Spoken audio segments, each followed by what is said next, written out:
Yes. My question is, I never know what to do when I know I'm never going to meet another person's, expectations of me. Yes. Well, first of all, never hear an expectation. That's thoughts. Expectations are thoughts. Don't hear it. Don't even hear expectations. Hear what the need is. What is the need that the person is asking for you to meet?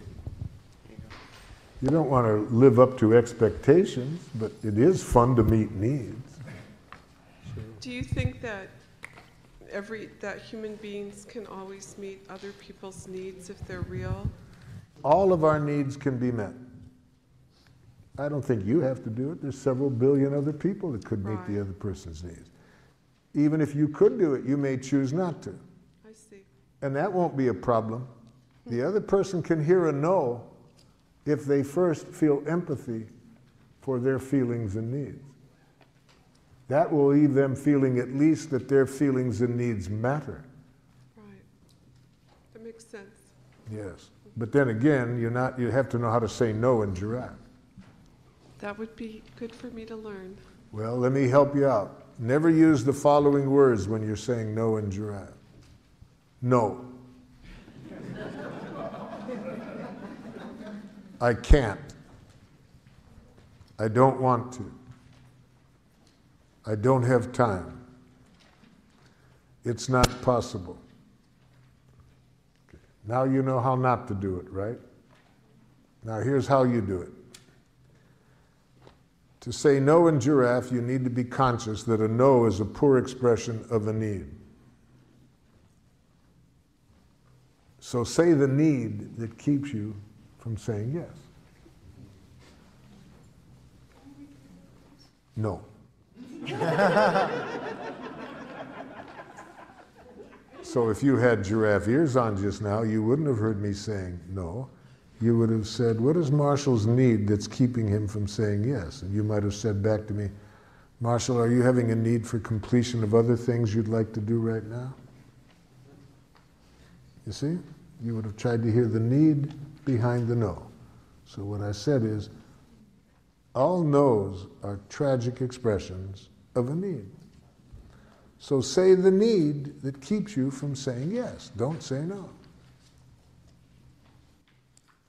The way that I have this framed, I feel as though I am responding to a person's expectations. So it's a work environment. Are you feeling afraid of being held responsible for the quality and quantity of the work that I'm doing? And this is to a supervisor.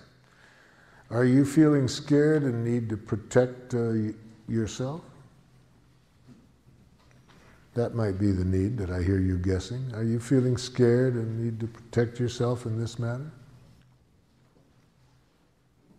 I guess when I hear that, I feel afraid because I'm inferring that there's a danger and that they have fear of some danger.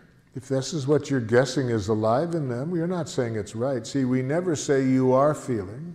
We always say, are you feeling? We may be wrong, but we're trying to get clear what's going on in this person. Are you feeling afraid and need to protect yourself? And taking the my performance part out of it. You're saying take the me out of the Yes. Just Just try to hear the feelings and needs without you. We know what that is in this situation. They're talking to you about some things you've done or haven't done. So in the context, we're pretty clear what's going on. What we want to hear now is their feelings and needs. Are you feeling scared and need to protect yourself in this matter? Now, if this is in many settings where the people are not used to having feelings dealt with, the other person might get very upset with having their feelings being talked about. In which case you do it silently. But if you're a giraffe, you hear feelings and needs in every message. Whether you do it out loud or not, politically we adjust when we might do it out loud. But we don't allow anything else into our consciousness. accept this other person's feelings and needs. I think you said earlier that there's no compromise in giraffe communication. Yes. And so I would find it instructional to know how the problem between the husband and wife was resolved. Yes. And how it was a win-win situation for both of them. First, once there is empathy, people feel that their feelings and needs matter, which is done through the empathy. You don't have the competitiveness, you don't have the charge. So here's how it went. After they both heard each other, he heard that it would really hurt for her not to be trusted, that she could learn. And once he felt really understood how scared he was that if she were to do what she did when they first got married and overdraw the account, she could hear that he wanted to protect the family.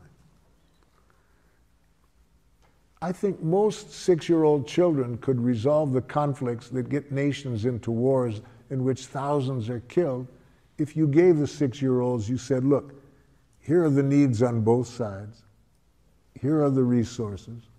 I'm confident most 6-year-olds could solve the conflict. So in this, it doesn't take a genius. What did it do? She said, I want a trial period to learn how to do it. First he said, I'm scared because, you know, you could go through a lot of money learning. So she agreed that during the trial period he would supervise her until he felt comfortable that she knew how to do it. Okay, that took about 7 minutes. But they hadn't been able to get to that in 39 years because of all the enemy images, the hurt, and so forth.